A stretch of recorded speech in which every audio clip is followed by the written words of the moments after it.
नमस्कार, India TV speed news देख रहे हैं आप और मैं हूं आपके साथ प्रिया शर्मा। रुक करते हैं शब्दबान का। जम्मू कश्मीर और हरियाणा के नतीजों ने सबको चौंका दिया। दोनों राज्यों की जनता ने ऐतिहासिक फैसला सुनाया। हरियाणा की जनता ने तो ऐसा फैसला सुनाया जिसकी उम्मीद खुद बीजेपी को भी नहीं थी। हरियाणा में बीजेपी की शानदार जीत पर चंडीगढ़ से दिल्ली तक बीजेपी कार्यकर्ताओं में जश्न का माहौल है। बीजेपी की इस जीत पर पीएम मोदी ने दिल्ली मुख्यालय से पार्टी कार्यकर्ता और पदाधिकारियों का आभार भी जताया है और हरियाणा भाजपा की तारीफ करते हुए कांग्रेस पर जमकर प्रहार किया। हरियाणा में तीसरी बार लगातार कमल खिला है। हरियाणा की ये जीत कार्यकर्ताओं के अथाग परिश्रम का परिणाम है। हरियाणा की ये जीत नड्डा जी और हरियाणा की टीम के प्रयासों की जीत है। पिछली बार कब कांग्रेस की किसी सरकार की वापसी हुई है? यानी जो सरकार में थे कितने साल पहले वो दोबारा आए थे?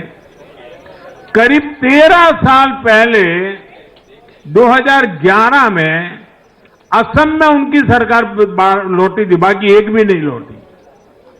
उसके बाद भी जितने चुनाव हुए लोगों ने कहीं भी कांग्रेस को सेकंड टर्म नहीं दिया है।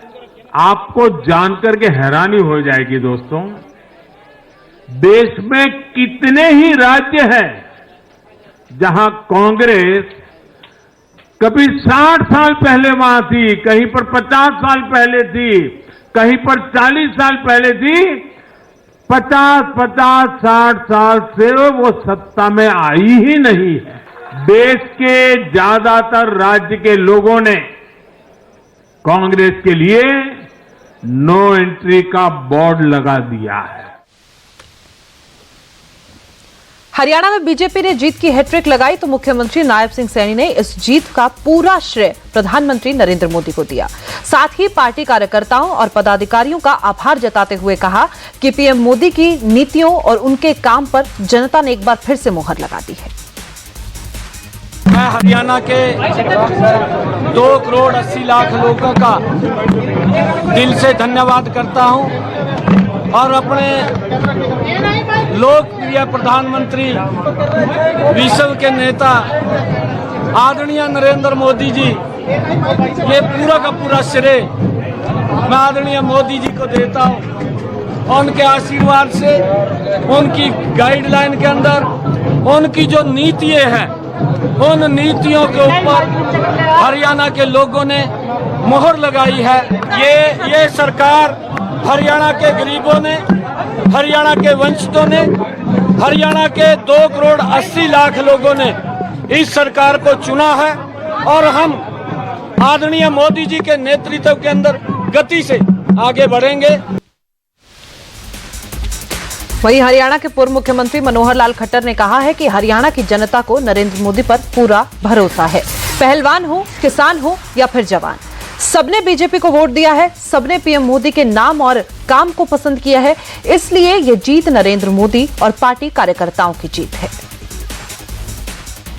लगातार एक झूठ बोलने का, भ्रम फैलाने का काम कर रहे थे।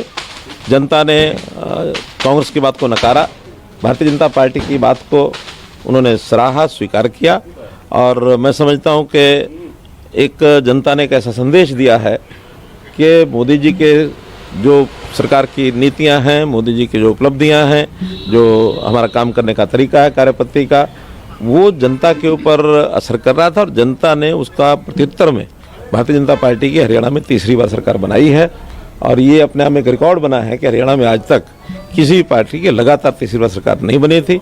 पहली बार भारतीय जनता पार्टी ने हरियाणा में लगातार तीसरी बार सरकार बनाई। मुद्दा ये था कि हमने जितना हरियाणा के किसान के लिए, हरियाणा के जवान के लिए, हरियाणा के पहलवान के लिए किया है, कांग्रेस तो कर ही नहीं सकती है और ये चीज़ लोगों को पता है। वो लोग किसी प्रकार की कोई बात करेंगे, वो जनता को जो सही बात है वही पसंद आएगी, जो गलत बात वो पसंद नहीं आएगी। हमने किसानों के लिए भरपूर किया, बहुत काम किया है। इसलिए मैं तो आज इस समय इतना ही संक्षेप में कहना चाहूँगा कि जो चीज़ जनता ने महसूस की, कांग्रेस के भ्रम में नहीं आई है। यहाँ का लोकतंत्र, हरियाणा का लोकतंत्र बहुत ही परिपक्व है। जनता बड़ी परिपक्व है और जनता ने एक हमारे कामों पर, मोदी जी की नीतियों पर एक मुहर लगाई है और मैं इसका श्रेय जनता को देता हूं, भारतीय जनता पार्टी के कार्यकर्ताओं को देता हूं। वहीं दूसरी तरफ हरियाणा चुनाव के नतीजे साफ होने पर दीपेंद्र हुड्डा ने कांग्रेस की हार का ठीकरा ईवीएम पर फोड़ दिया। साथ ही कहा कि वो नतीजों को विरोध के साथ स्वीकार करते हैं, कांग्रेस के साथ अन्याय हुआ है और इसकी शिकायत चुनाव आयोग से करने की बात कही। इसमें कोई दो राय नहीं, आश्चर्यचकित हुई। आगे क्या करने वाले हैं, प्रजातंत्र है, जहाँ लोगों ने जो फैसला होगा स्वीकार करेंगे हम।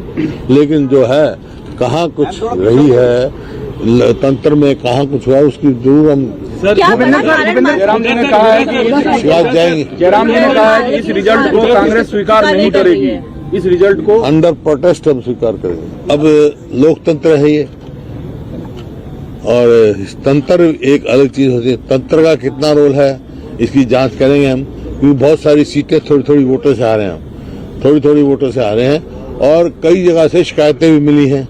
कहीं बैटरी की शिकायत मिली है, कोई मिली है, और जिस प्रकार से लोडिंग हुई है, मतलब डिले वो हुई है, उसके हिसाब से भी है। लेकिन नहीं आओ, वो हमारे जो है AICC वाले इलेक्शन कमीशन मिलेंगे। कांग्रेस एकजुट थी, ये तो आप लोगों की बात कहानी थी। अब बीजेपी का तो आप देख रहे नहीं, विद साहब कहीं घर से नहीं निकले, रामविलास जी शर्मा जी टिकट काट दी गई थी, वो तो अलग बात है। देखो कोई भी प्रजातांत्रिक पार्टी होगी, लोकतांत्रिक पार्टी होगी, मतभेद स्वाभाविक हो सकते हैं, लेकिन मनभेद किसी का नहीं थमा। कोऑर्डिनेशन रखना किसका काम है, सबका काम है। ऐसा कुछ नहीं है, ये आप लोगों के यहाँ कोई जात पात का नहीं। कांग्रेस की राजनीति है, कांग्रेस की स्पष्ट नीति है, न जात पे न हाथ पे मोहर लगेगी हाथ पे। हरियाणा में कांग्रेस के नतीजों पर कुमारी शैलजा ने खुलकर अपनी बात रखी। उन्होंने कहा कि नतीजे निराशाजनक आए हैं और अब नए सिरे से सोचने की जरूरत है। साथ ही उन्होंने कहा कि पार्टी आलाकमान को हार की वजहों का पता लगाना चाहिए। चुनाव के समय जरूर हमें लगा कि हमको सबको मिलकर चुनाव लड़ना चाहिए।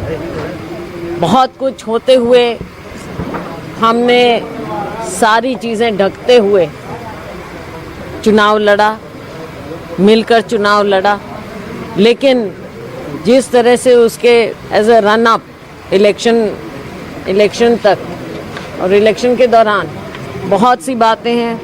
आज कहना अच्छा नहीं लगेगा, ऐसे लगेगा कि हम पुअर लूज़र हैं, तो इस चीज़ को छोड़ें। लेकिन अब हमको इन सब बातों को देखते हुए नए सिरे से आगे सोचना होगा, क्योंकि जो ये अभी चल रहा है बिजनेस एज यूजुअल, ऐसा तो नहीं चलेगा। हाईकमान को ये देखना चाहिए कि क्या हुआ, और आई एम श्योर कि हाईकमान हर पहलू में जाकर देखेंगे कि क्या हुआ है, किसकी कहाँ क्या कमी रही और क्यों ऐसा नतीजा आया।